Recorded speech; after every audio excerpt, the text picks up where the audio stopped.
Howdy folks, Kenny T here. I'm going to talk to you about Yamaha WR250R. My daughter and I are twinning here, as she likes to say.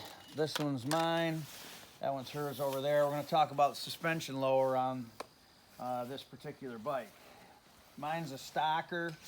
I'm 18 clicks on the top, 13 on the bottom for that front suspension.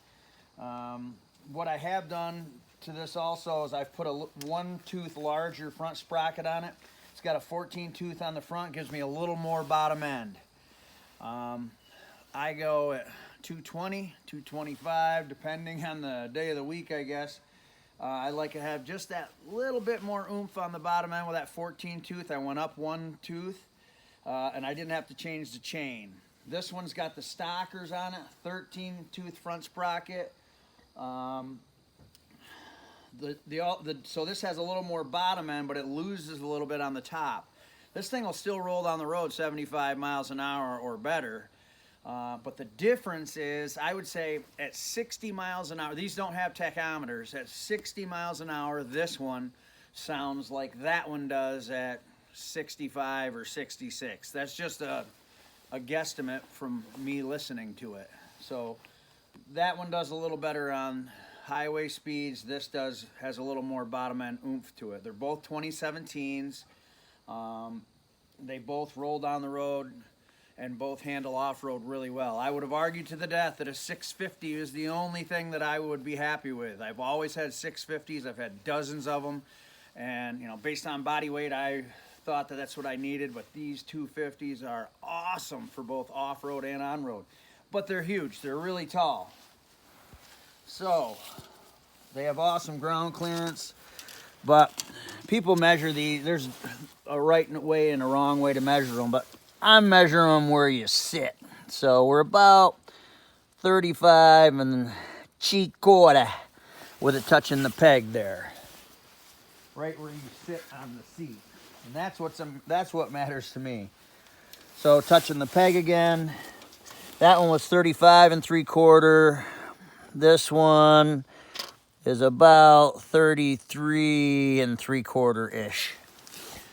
So what we did to lower this, stock settings on the shock, kind of squeezed it in there, lowered the top, wrenched it down, and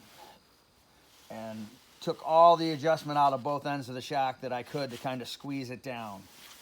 On the other side, if you get underneath there, I put the Yamaha link in there on the bottom of the shock. The Yamaha link helps bring the suspension down a little bit, and that got me pretty close. Took the front triple, loosened this up, dropped the triple clamp. You can see here versus over here, stock setting, you know, we're all the way up. And on this one, you know, a little more than a finger's width, you know, that we drop this thing down, but it doesn't really matter how far necessarily. We're all the way down to the bars on the adjuster. So it's as far down as the front will go. And then after squashing that shock in there, dropping the front, bought the low foam seat. This is a aftermarket low foam seat. You can see the difference. Here's the stock seat with the strap, but this low foam seat. But the proof's in the pie. My daughter's 5'3". This is her ride. And there you have it. She's not quite tippy-toe, but at 5'3", she's able to sit on it pretty comfortably. We did a bunch of riding today, various different things, on-road and off-road, and no problem. If I was to lower it further yet to make it so she was absolutely flat foot, I'd probably go for smaller wheels. And I'll show you the difference between that one and the stocker. This thing's just a monster. So with this one, she can't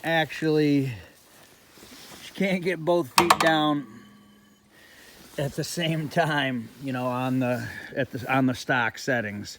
So this one's much higher than this one. So these 250s, if you're thinking about 250 and you weren't sure if it was big enough to handle the job, I'm 220-ish, and this thing gets it done all day long.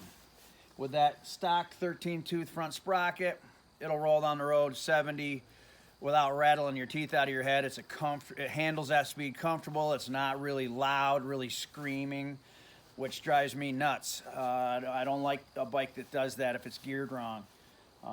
So great bike on-road and off-road. I've ridden lots of other styles. I've ridden the 450s that are actually like a race bike where they've added turning signals and made them road legal. And they just feel terrible on the highway because the things that the bikes can do, those race bikes can do, are handle jumps and whoops and, you know, hairpin turns and all sorts of crazy motocross stuff, which is fun, but they're not fun on the road. These are fun on the road.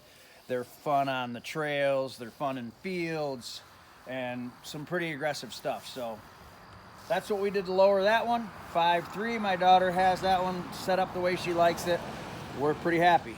If you have any questions, shoot us a comment. Thank you.